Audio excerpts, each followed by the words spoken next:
Mercedes' performance since the summer break has been incredibly impressive considering where they were at the start of the season. With their B-spec car that debuted in Monaco, Mercedes have regularly managed to challenge for podiums, and in recent races they've seemed a certainty. But next season is a very different story, and the recent impressive performances may be papering over some much bigger problems. Are Mercedes actually on track to challenge Red Bull next year, or are the same old problems going to shatter their dreams of a championship return? Let's find out. Let's talk about Mercedes' recent performance because it has been very impressive. Lewis Hamilton looked great in Mexico and looked to take second place quite comfortably, though we'll talk about just how comfortable that was later in the video. It was his 197th podium in Formula 1, meaning he could reach 200 podium finishes by the end of the season. In Austin, he was disqualified for breaching the technical regulations but finished second in the sprint and Sunday's feature race. But his car was illegal, so that result should probably be discounted. In Qatar, Mercedes were really ready to take the battle to Max before Lewis ended any chance of that happening by ending his own race and sending his teammate to the back of the pack at turn 1. So actually, despite Mercedes looking fast on track recently, their results don't really match that performance. George Russell has been struggling as well. While Hamilton has been picking up podiums at every chance, George only has one to his name this season, and that was way back in Spain. He finished 6th in Mexico, but said after the race that if Ricciardo had one more lap, he would have passed George. The Brit's tyres were completely shot after he took too much life out of them early on in his final stint, trying and failing to pass Carlos Sainz.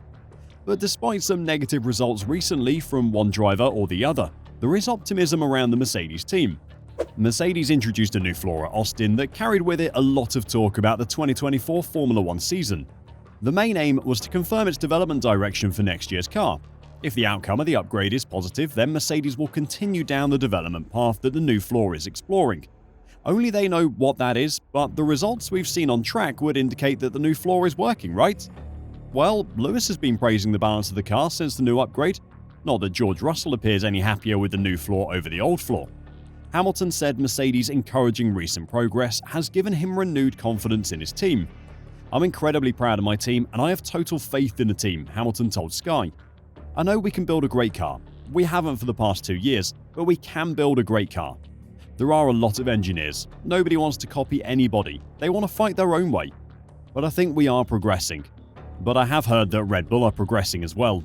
So we have to be really strategic and really clinical. They know that already in order for us to be battling those guys. They are so quick on the straights. We're losing 2.5 tenths into turn 1. But I believe, I'm ready. If we can get a car that can match them, we're going to have some great battles next year." This is always going to be the question for Mercedes. Sure, they can build a great car. They have a great car at the moment. But can they build a great car that can match up to Red Bull? That is the question for every team on the grid at the moment. Mercedes might feel, with the progress they've made this season, that they can build a car good enough to beat Red Bull. Toto Wolff has been a font of bold claims of Mercedes car improvements this season, and after Mexico, he was his usually optimistic self. The Mercedes team principal told Sky, "Yes, absolutely. The smile on our face is because the car is strong. Once Lewis was in free air, we had so much margin on the medium."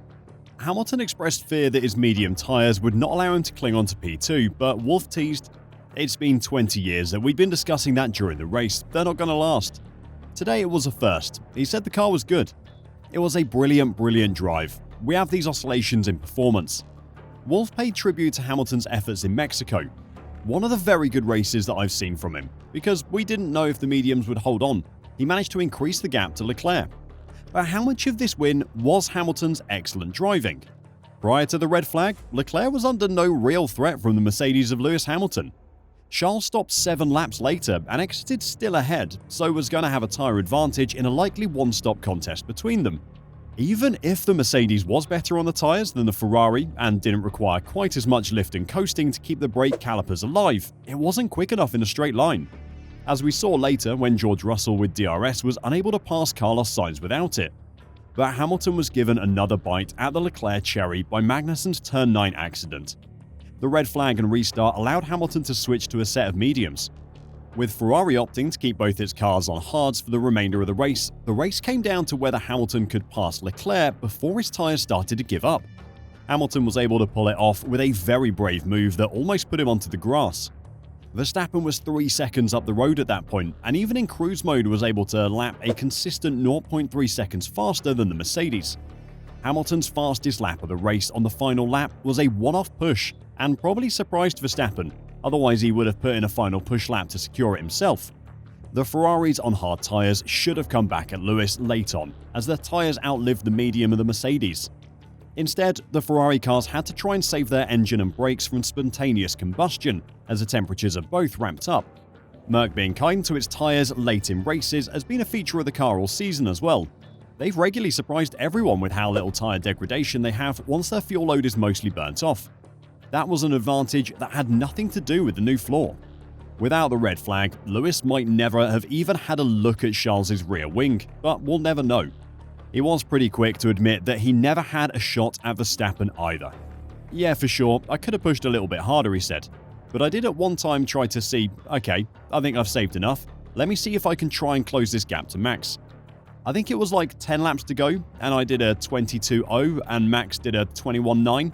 I was like, oh, I'll leave it. He was just cruising at 21.9, so yeah, I thought I'd leave it there. Despite the improving W14, Mercedes still aren't within touching distance of a Red Bull car that's seen very little development in comparison. Mercedes have bought a heap of upgrades since they completely rebuilt their car in Monaco, but they haven't made a big enough impact. Lewis said, "We have to make some real big changes for next year if Mercedes are serious about fighting for a championship." While the results recently have been impressive, there are still a number of problems for Mercedes to solve. First off is their strategy choices, which have been questionable in the two most recent races. In Austin, they got caught between a 1 and 2 stop race and cost Lewis Hamilton a lot of time on track by extending his first stint too long. Then in Mexico, Christian Horner said that if there hadn't been a red flag and Mercedes would have done a one-stop race with Lewis, then they'd pitted him far too early for it to be optimal. They had a bit of a stroke of luck because they went in very early for a one-stop strategy. I think in the end, they would have been beaten by the Ferraris. Then there is Mercedes' understanding of their car and the ground effect flaws.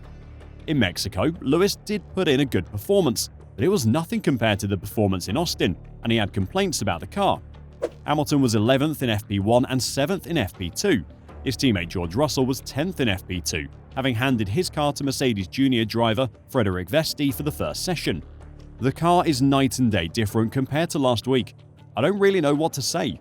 You just never know what you're going to get with this one. Some days she's great and some days she's not. It's hard to extract the lap. The car has been described as a diva for 2 years now, meaning that it doesn't do what Mercedes expect it to, but they haven't been able to solve that problem. When they turn up to a track, they just don't know what to expect from the car. How can they make positive developments in the winter if they aren't sure what is causing the car to be unbalanced? Mercedes have had some really good results recently. Their on-track positions have looked good, but there are still a lot of issues that need solving if they want to mount a serious challenge for a championship title next year. Have you been impressed by Mercedes in the second half of this season? Or do you have doubts about their ability to build a car to challenge Red Bull? Let me know your thoughts in the comments down below, and until next time, drive safe and bye for now.